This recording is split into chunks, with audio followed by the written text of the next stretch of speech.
বিসমিল্লাহির রহমানির রহিম। আসসালামু আলাইকুম। আজকে আমি আপনাদের সাথে শেয়ার করব চাইনিজ পটেটো স্টিক। এই পটেটো স্টিক আপনারা ইফতার অথবা বিকালের নাস্তায় তৈরি করে দেখতে পারেন। আশা করছি আপনাদের কাছে ভালো লাগবে। আর এই পটেটো স্টিকটা তৈরি করা যেমন সহজ, খেতেও আলহামদুলিল্লাহ অনেক বেশি মজার। আর বাচ্চাদের তৈরি করে দিলে বাচ্চারা অনেক বেশি পছন্দ করবে। আর আপনারা এটা তৈরি করার পর ডিপ ফ্রিজে ১ মাসের মতন সংরক্ষণ করতে পারবেন। তো চলুন দেখে নেওয়া যাক কীভাবে তৈরি করতে হয়। পটেটো স্টিক তৈরি করার জন্য এখানে আমি মিডিয়াম সাইজের 5টা আলু নিয়েছি। এবার এই আলুটাকে আমি কিউব করে কেটে নিব। ভিডিওতে দেখা অনুযায়ী আপনারা এইভাবে কেটে নিতে পারেন।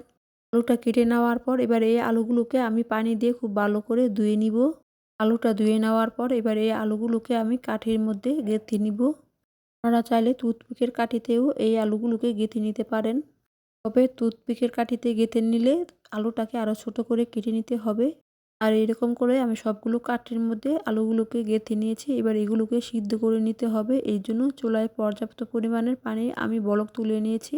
এর মধ্যে দিয়ে দিব স্বাদ মতো লবণ। লবণটা এরকমভাবে দিতে হবে যাতে আলুর ভিতরে লবণটা ঢুকে। আর এর মধ্যে দিয়ে দিব 1/2 চা চামচ হলুদের গুঁড়া। হলুদের গুঁড়াটা দিয়ে দেওয়ার পর খুব ভালো করে মিশিয়ে নিব।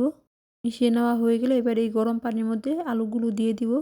ফুটন্ত গরম পানির মধ্যে দিয়ে দেওয়ার পর আলুগুলো 90% মতো আলুগুলোকে সিদ্ধ করে নিতে হবে।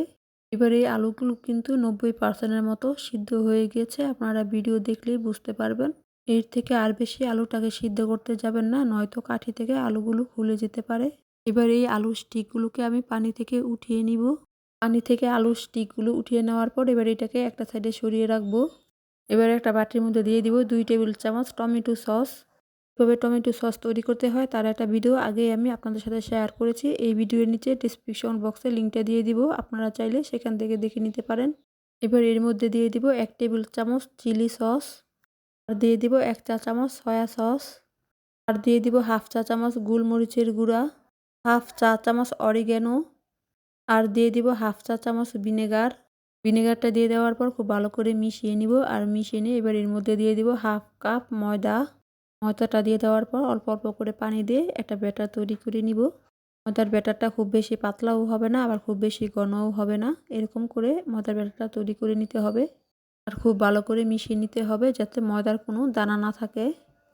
এবার এই ময়দার ব্যাটারের মধ্যে দিয়ে দিব 1/2 চা চামচ লাল মরিচের গুঁড়া। মরিচের গুঁড়াটা দিতে ভুলে গেছি। এবার এই মরিচের গুঁড়াটা দিয়ে দেওয়ার পর খুব ভালো করে মিশিয়ে নিব।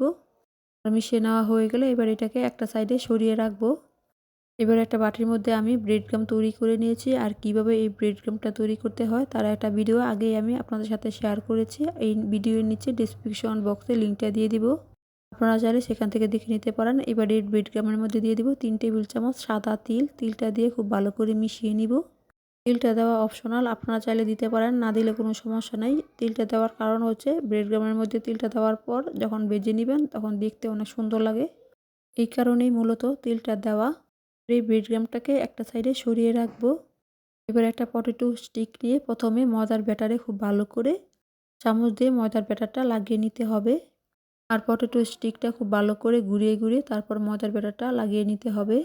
এবার এটাকে ব্রেড ক্রাম্বে ভালো করে কোট করে নিব। পটেটো স্টিকের ফাঁকে ফাঁকে ব্রেড ক্রাম্বটা খুব ভালো করে কোট করে নিতে হবে। পটেটো স্টিকের মধ্যে ব্রেড ক্রাম্বটা খুব ভালো করে লাগিয়ে নেওয়ার পর আপনারা কিন্তু ডিপ ফ্রিজে চাইলে সংরক্ষণ করতে পারেন। আর সংরক্ষণ করতে চাইলে যে কোনো এয়ারটাইট বক্সে রেখে ডিপ ফ্রিজে 1 মাসের মতন সংরক্ষণ করতে পারবেন। এরকম করে বাকি সবগুলো পটেটো স্টিক তৈরি করে নিব। সবগুলো পটেটো স্টিক তৈরি করে নেওয়ার পর এবার এই পটেটো স্টিকগুলোকে ডুবো তেলে ভেজে নিব। জন্য চুলায় পর্যাপ্ত পরিমাণে তেল গরম করে নিয়েছি। তেলটা যখন খুব ভালো করে গরম হয়ে যাবে তখন দিয়ে দিব পটেটো স্টিকগুলো।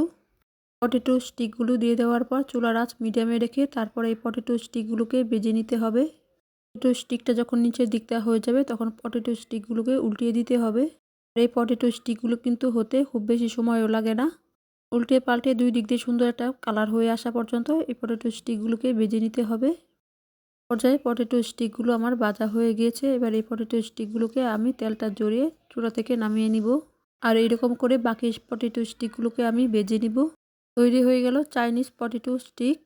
তার এই পটেটো স্টিকগুলো তৈরি করে দেখতে পারেন। আশা করছি সবার কাছে ভালো লাগবে। আর ভালো লাগলে লাইক দিয়ে চ্যানেলটি সাবস্ক্রাইব করা না থাকলে সাবস্ক্রাইব করে পাশে থাকা বেল বাটনে অল দিয়ে দিবেন। এতে করে আমি কোনো রেসিপি পাঠালে সবার আগে আপনারা দেখতে পারবেন। আর যারা আমার চ্যানেলটি সাবস্ক্রাইব করেছেন তাদেরকে অসংখ্য ধন্যবাদ। আর আমার রেসিপিগুলো আপনাদের কাছে ভালো লেগে থাকলে পরিবার এবং বন্ধুদের সাথে শেয়ার করতে ভুলবেন না। আজকের মতো এতটুকুই। সবাই ভালো থাকবেন। আল্লাহ হাফেজ।